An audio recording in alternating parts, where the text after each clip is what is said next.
Hello students, आज अपन पढ़ेंगे BSc final year की फिजिकल केमिस्ट्री की सेकेंड यूनिट जो कि है स्पेक्ट्रोस्कोपी। तो इसके अंदर सबसे पहले आता है टाइप ऑफ स्पेक्ट्रम। स्पेक्ट्रम कितने तरीके के होते हैं? तो मेनली जो है वो स्पेक्ट्रम दो तरीके के होते हैं, एब्जॉर्प्शन स्पेक्ट्रा और एमिशन स्पेक्ट्रा।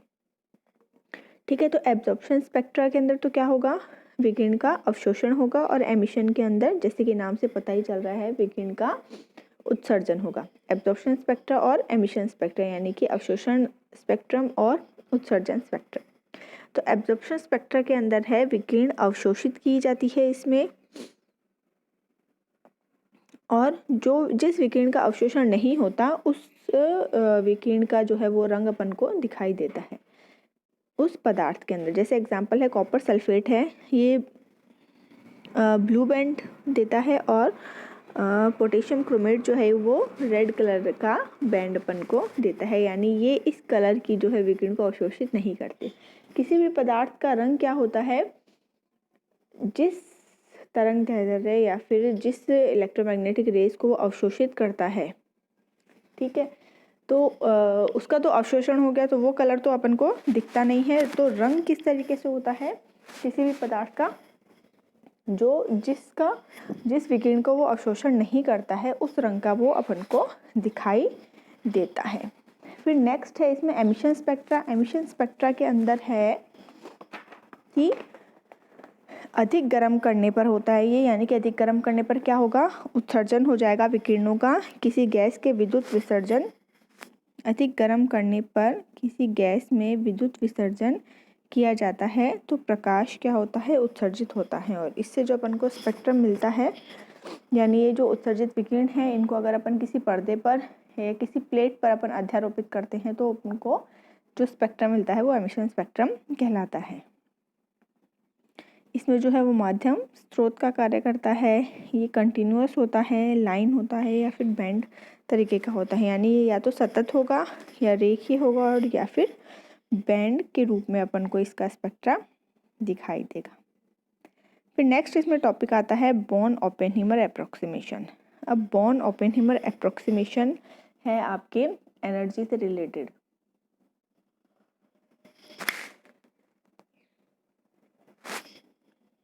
तो जो आपकी ऊर्जा है, टोटल एनर्जी जो है आपकी, कुल ऊर्जा जो है वो कई तरीके की ऊर्जाओं से मिलकर बनी होती है।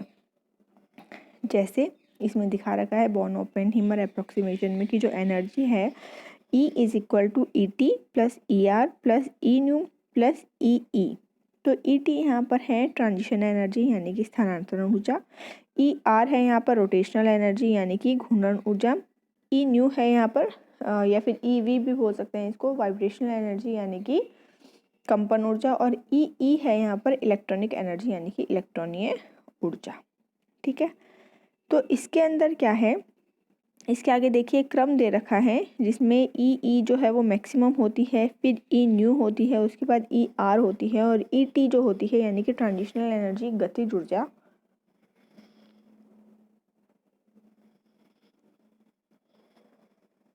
इसका मान जो है बहुत ही कम होता है, इसलिए अपन इन सब के सापेक्ष इसको नेग्लेक्सिबल मान लेते हैं। जिससे क्या होगा, नेग्लेक्सिबल मान लेने से क्या होता है कि ई टी को अपन नेग्लेक्सिबल मान सकते हैं, यानी कि जीरो के बराबर अपन इसे मान सकते हैं, यानी कि इस पद को अपन हटा सकते हैं। इसलिए टोटल एनर्जी क्या हो गई, E equal to E are plus E nu plus E E, यानी कि रोटेशनल एनर्जी, वाइब्रेशनल एनर्जी और इलेक्ट्रॉनिक एनर्जी का योग हो गई आपके टोटल एनर्जी। किसके अकॉर्डिंग, बॉर्न ओपेनहीमर अप्रोक्सीमेशन के अकॉर्डिंग। ठीक है, अब है रोटेशनल जो आपके एनर्जी होती है या फिर स्पेक्ट्रम होती है वो माइक्रोवेव, उसे माइक्रोवेव स्पेक्ट्रोस्कोपी भी कहते हैं, क्योंकि उसके अंदर माइक्रोवेव रेज जो होती है उसका एब्जॉर्प्शन या फिर एमिशन होता है। फिर होती है वाइब्रेशन एनर्जी, अपन को इसे अपन IR स्पेक्ट्रोस्कोपी भी कहते हैं, क्योंकि ये इंफ्रारेड को जो है वेव्स जो है इसमें यूज़ होती हैं। अब इसके बाद नीचे नीचे आपको एक ग्राफ टाइप का या एनर्जी लेवल आपको दिखा रखे हैं। तो ये हैं आपके एनर्जी लेवल, जिसमें कि मेन होते हैं आपके इलेक्ट्रॉनिक एनर्जी लेवल, ठीक है, और उनके अंदर ही क्या होते हैं आपके वाइब्रेशनल एनर्जी लेवल्स और वाइब्रेशनल एनर्जी लेवल्स के बीच में होते हैं आपके रोटेशनल एनर्जी लेवल्स। ठीक है, तो ये एनर्जी का बढ़ता हुआ क्रम आपको दिखाई दे रहा है। जो नीचे नीचे है वो 0 पॉइंट एनर्जी उसे बोलते हैं, और वाइब्रेशनल जो आपके एनर्जी लेवल्स है ये दिखा रखे हैं आपको V0 V1, और जैसे V0 और V1 के बीच के अंदर जो है वो है आपके रोटेशनल एनर्जी लेवल यानी कि घूर्णन ऊर्जा स्तर, जिसे कि J1 J2 J3 J4 से डिनोट किया गया है। ठीक है, तो आगे है आपके,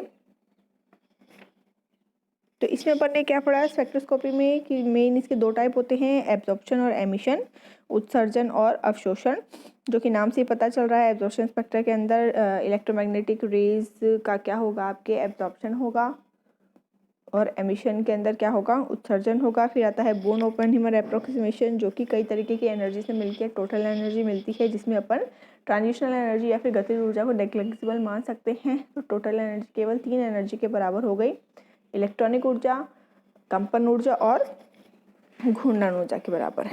फिर नेक्स्ट इसके बाद आपके पास आता है डिग्री ऑफ फ्रीडम, यानी कि स्वतंत्रता की कोटि। कई बार कंपटीशन एग्जाम में सीधा सीधा फॉर्मूले से ही आपको पूछ लिया जाता है, या तो फॉर्मूला पूछ लिया जाता है या फिर इससे छोटा सा आपके न्यूमेरिकल पूछ लिया जाता है कि किसी भी कोई भी एग्जाम्पल दे देंगे आपको और उससे पूछ लिया जाएगा कि इसमें कितनी डिग्री ऑफ फ्रीडम होगी, या फिर वाइब्रेशनल कितनी होगी, इसके अंदर रोटेशनल कितनी होगी। तो ये आप थोड़ा ध्यान से देखिएगा। तो डिग्री ऑफ फ्रीडम यानी कि स्वतंत्रता की कोटि होती है, जैसे आपके पास कोई भी मॉलिक्यूल है, जैसे अमोनिया का मॉलिक्यूल है यानी कि NH3 है। ठीक है, तो इसमें अपन देखते हैं कि N परमाणु होने चाहिए, यानी कि N नंबर ऑफ परमाणु होने चाहिए, जिसमें कि X Y Z कोऑर्डिनेट्स होते हैं जिसके, और टोटल डिग्री ऑफ फ्रीडम क्या होती है 3N। 3N, N है यहाँ पर परमाणुओं की संख्या और 3 है यहाँ पर ट्रांजिशन एनर्जी के कारण। ठीक है, तो टोटल कितनी होती है 3N होती है हमेशा। इसमें ही आपके रोटेशनल हो जाएगी, इसमें ही आपके वाइब्रेशनल हो जाएगी, और इसमें ही आपके ट्रांजिशनल हो जाती है। तो सबसे पहले देखते हैं अपन रोटेशनल डिग्री ऑफ फ्रीडम। तो इसके अंदर अपन देखते हैं कि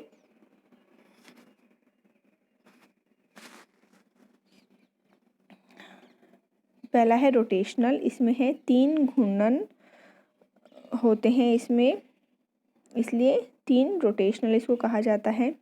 और जो भी कोई अपने रेखीय अणु या परमाणु होते हैं, रेखीय मॉलिक्यूल्स जो होते हैं, अपने लीनियर मॉलिक्यूल्स जो होते हैं, जैसे कि HCl मान लीजिए, उसके लिए क्या होता है, केवल 2 ही घूर्णन हो सकते हैं, या तो एक्स एक्सिस पे घूम सकते हैं या फिर वाई एक्सिस पे घूम सकते हैं अगर कोई रेखीय हैं तो। लेकिन रेखीय नहीं हो कि कोई भी 3D आपके स्ट्रक्चर है तो वो तीनों कोऑर्डिनेट्स में आपके रोटेट कर सकती है, घूर्णन कर सकती है, XYZ तीनों कोऑर्डिनेट्स में। तो रोटेशनल डिग्री ऑफ फ्रीडम उसके लिए कितनी हो गई 3। ठीक है, उसके बाद बची हुई जो होती है वो सारी की सारी कौन सी होगी, वाइब्रेशनल एनर्जी होगी। ठीक है, तो इसको अपन किस तरीके से लिख सकते हैं, जैसे टोटल अपने पास डिग्री ऑफ फ्रीडम कितना है 3N। ठीक है, जिसमें से रोटेशनल कितना होगा, पहले अपन रेखीय के लिए देख लेते हैं, रोटेशनल उसमें से 2 होगा। ठीक है, और वाइब्रेशनल कितना होगा, वाइब्रेशनल उसमें जो रेखीय नहीं है, अरेखीय अणु है, यानी कि जिनकी 3D स्ट्रक्चर बनती है, उनके लिए क्या हो जाएगी, रोटेशनल 3 हो जाएगी। ये नीचे जो सारणी दे रखी है आप इससे समझिए, जैसे कि टोटल स्वतंत्रता की कोटि दे रखी है आपके, जो होती है अरेखीय अणु के लिए भी 3N होती है और रेखीय अणु के लिए भी कितनी होती है 3N होती है। और जो ट्रांजिशनल आपकी स्वतंत्रता की कोटि होगी ये हमेशा 3 ही होगी, रेखीय के लिए भी और अरेखीय के लिए भी। ठीक है, फिर नेक्स्ट है रोटेशनल। रोटेशनल अरेखीय के लिए होगी 3, क्योंकि वो XYZ तीनों के अंदर आपके कोऑर्डिनेट रोटेशन कर सकता है, और जो है आपके रेखीय के लिए कितनी होगी 2, ठीक है। तो अब अपन को टोटल पता है और टोटल में 3 ही होती है केवल, ट्रांजिशनल, रोटेशनल और वाइब्रेशनल। तो अपन को टोटल पता है, ट्रांजिशनल पता है, रोटेशनल पता है, तो अपन वाइब्रेशनल आसानी से निकाल सकते हैं। यानी कि 3n में से अरेखीय अणु के लिए 3n में से अपन माइनस करेंगे 3 ट्रांजिशन वाली और 3 रोटेशन वाली, यानी कि 3n - 6 होगा। और रेखीय अणु के लिए अपन क्या माइनस करेंगे, टोटल है 3n, इसमें से माइनस करेंगे अपन ट्रांजिशनल और रोटेशनल, यानी कि -5 करेंगे तो ये क्या आ जाएगा, रेखीय अणु के लिए स्वतंत्रता की कोटि, ठीक है। तो उसके बाद है type of molecular spectra. Type of molecular spectra अपने मेन दे रखा है 3 टाइप का, रोटेशनल, वाइब्रेशनल और इलेक्ट्रॉनिक स्पेक्ट्रम दे रखा है। तो रोटेशनल जो होता है, मैंने आपको अभी थोड़ी देर पहले बताया था, ये होता है माइक्रोवेव रीजन के अंदर, सूक्ष्म तरंगें होती है इसके अंदर, और इसमें जो है परमानेंट म्यू पाया जाता है, यानी कि द्विध्रुव आघूर्ण जो है वो प्रेजेंट होगा मॉलिक्यूल्स के अंदर, वे ही जो है रोटेशनल स्पेक्ट्रम दिखा पाएंगे। जैसे कि एग्जांपल है HCl है या फिर कार्बन मोनोऑक्साइड है, जिनमें कि परमानेंट द्विध्रुव आघूर्ण डायपोल मोमेंट पाया जाता है। जिनमें डायपोल मोमेंट नहीं होगा वो क्या करेंगे, रोटेशनल स्पेक्ट्रम नहीं देंगे। जैसे कि अपने होमोडाइएटॉमिक मॉलिक्यूल्स होते हैं, जैसे Cl2 है, हाइड्रोजन है, ऑक्सीजन का मॉलिक्यूल है, ये क्या होते हैं, होमोडाइएटॉमिक मॉलिक्यूल होते हैं, यानी कि समान द्विपरमाणविक अणु होते हैं। इसमें इसके मॉलिक्यूल में, इसके अणु में 2 समान प्रकार के परमाणु पाए जाते हैं। जैसे ऑक्सीजन का मॉलिक्यूल है, इसमें दो ऑक्सीजन के परमाणु प्रेजेंट है। तो इसमें क्या होगा, एक दूसरे का जो है ये म्यू को कैंसिल कर देंगे, द्विध्रुव आघूर्ण को कैंसिल कर देंगे, जिस वजह से क्या होगा, ये रोटेशनल स्पेक्ट्रोस्कोपी को नहीं दर्शाते हैं। इसके बाद है वाइब्रेशनल स्पेक्ट्रोस्कोपी, जो कि आता है IR रीजन के अंदर। इसमें भी परमानेंट म्यू होना चाहिए। इसके एग्जांपल है वाटर, CO2 एक्सेट्रा। इसके बाद आता है इलेक्ट्रॉनिक स्पेक्ट्रम, जो कि आता है आपके विजिबल और UV रेज के अंदर, यानी कि दृश्य प्रकाश और पराबैंगनी प्रकाश के मध्य में। तो ये था अपना degree of freedom simple spectroscopy, जो कि 2 टाइप की अपन ने देखी, absorption, emission, Born open approximation देखा अपन ने, डिग्री ऑफ फ्रीडम देखी, किस तरीके से निकाल सकते हैं अपन रेखीय अणु के लिए और अरेखीय अणु के लिए। इसके बाद नेक्स्ट क्लास में अपन पढ़ेंगे रोटेशनल स्पेक्ट्रम। तो आज के लिए इतना ही, थैंक यू।